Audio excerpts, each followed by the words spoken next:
Assalamualaikum warahmatullahi wabarakatuh.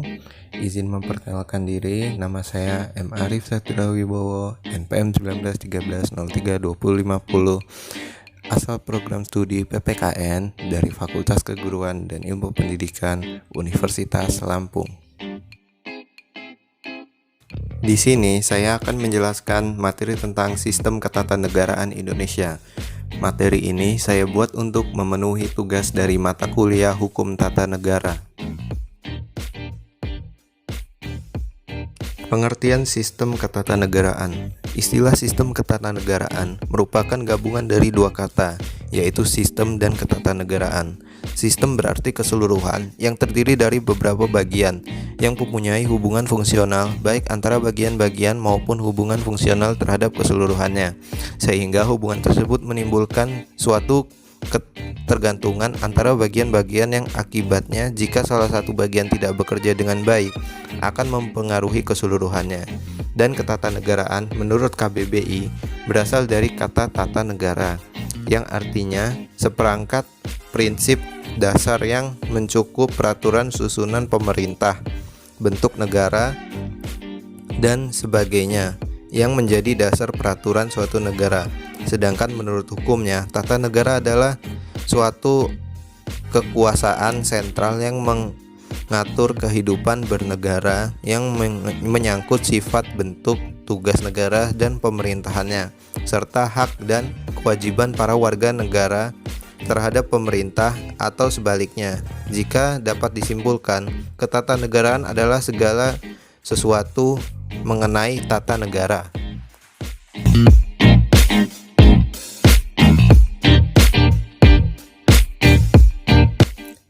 Sistem Ketatanegaraan Republik Indonesia sebelum amandemen UUD 1945. Sistem ketatanegaraan sebelum amandemen UUD 1945, pelaksanaan kekuasaan negaranya dilakukan dengan pembagian, bukan pemisahan, tugas atau fungsi dari masing-masing penyelenggaraan negara. Secara konstitusional, sistem ketatanegaraan Indonesia pada masa pemerintahan Orde Baru menggunakan UUD 1945. Secara prinsip, terdapat 5 kekuasaan pemerintah negara Republik Indonesia menurut UUD 1945, yaitu yang pertama, kekuasaan menjalankan perundang-undangan negara. Disebut juga kekuasaan eksekutif, dilakukan oleh pemerintah, dalam hal ini adalah presiden. 2. Kekuasaan memberikan pertimbangan kenegaraan kepada pemerintah. Disebut juga kekuasaan konsultatif, dilakukan oleh Dewan Pertimbangan Agung. Yang ketiga adalah kekuasaan membentuk perundang-undangan negara atau kekuasaan legislatif, dilakukan oleh Dewan Perwakilan Rakyat bersama dengan Presiden. Yang keempat ada kekuasaan mengadakan pemeriksaan keuangan negara, disebut kekuasaan eksaminatif atau kekuasaan inspektif, dilakukan oleh Badan Pemeriksa Keuangan. Dan yang terakhir, yang kelima ada kekuasaan mempertimbangkan perundang-undangan negara atau kekuasaan yudikatif, dilakukan oleh Mahkamah Agung.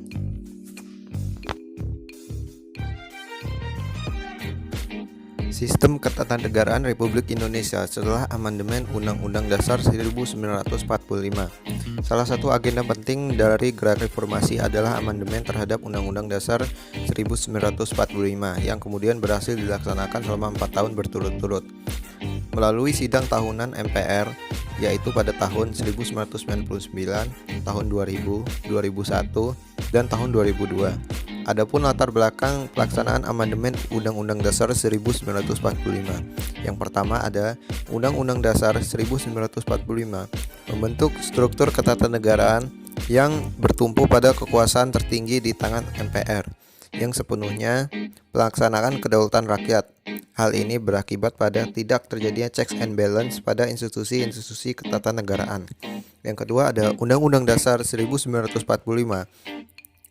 memberikan kekuasaan yang sangat besar kepada pemegang kekuasaan eksekutif, yaitu Presiden. Sistem yang dianut Undang-Undang Dasar 1945 adalah eksekutif heavy, yakni kekuasaan dominan berada di tangan Presiden, dilengkapi dengan berbagai hak konstitusional yang lazim disebut hak prerogatif, antara lain memberi grasi, amensi, abolisi, dan rehabilitasi. dan kekuasaan legislatif karena memiliki kekuasaan membentuk undang-undang. Dan yang ketiga, ada Undang-Undang Dasar 1945 mengandung pasal-pasal yang terlalu luas dan fleksibel sehingga dapat menimbulkan lebih dari satu penafsiran, multitafsir. Misalnya pada pasal 7 Undang-Undang Dasar 1945 sebelum diamandemen. Dan yang terakhir, yang itu keempat, ada Undang-Undang Dasar 1945 terlalu banyak memberi kewenangan kepada kekuasaan presiden untuk mengatur hal-hal penting dengan undang-undang. Presiden juga memegang kekuasaan legislatif sehingga presiden dapat merumuskan hal-hal penting sesuai hendaknya dalam undang-undang.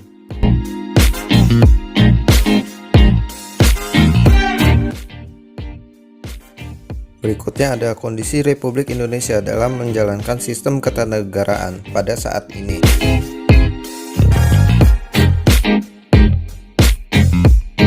Kondisi Republik Indonesia dalam menjalankan sistem ketatanegaraan pada saat ini.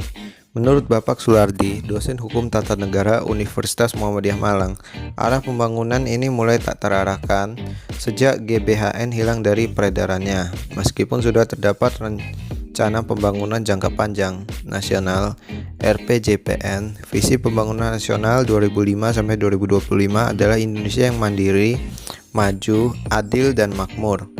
Visi itulah yang hingga saat ini belum ditemukan wujudnya. Alih-alih terwujud, keresahan dan ketidakpastian masa depan bangsa justru ada di depan mata dan bahkan menjauh dari nilai-nilai Pancasila.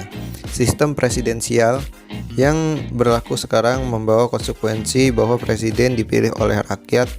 Karena presiden dipilih oleh rakyat, dia bertanggung jawab kepada rakyat dan konstitusi. Dengan demikian, konsekuensi ketatanegaraan berkaitan dengan arah pembangunan nasional ditentukan oleh presiden dengan mewujudkan janji-janji yang dia kampanyekan menjelang pemilihan presiden. Janji-janji itulah yang semestinya diwujudkan dalam visi dan misi RPJPN yang dapat diurai menjadi pembangunan jangka pendek dan jangka panjang. Hasrat untuk kembali menghadirkan GBHN yang disusun oleh MPR sebagai pedoman pembangunan nasional secara konstitusional telah tertutup. Bangsa ini sebaiknya menghormati dan melaksanakan kesepakatan yang diwujudkan dari hasil perubahan Undang-Undang Dasar 1945. Kini Presiden bukan lagi bawahan MPR dan MPR bukan lagi pemegang dan pelaksanaan kedaulatan rakyat, sehingga tidak mungkinlah memaksa MPR menyusun GBHN dan menyodorkan kepada presiden untuk melaksanakan. Inilah konsekuensi dari perubahan.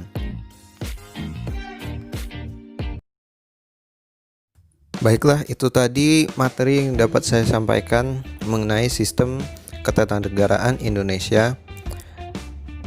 Kurang lebihnya mohon maaf. Saya akhiri. Wassalamualaikum warahmatullahi wabarakatuh. See you.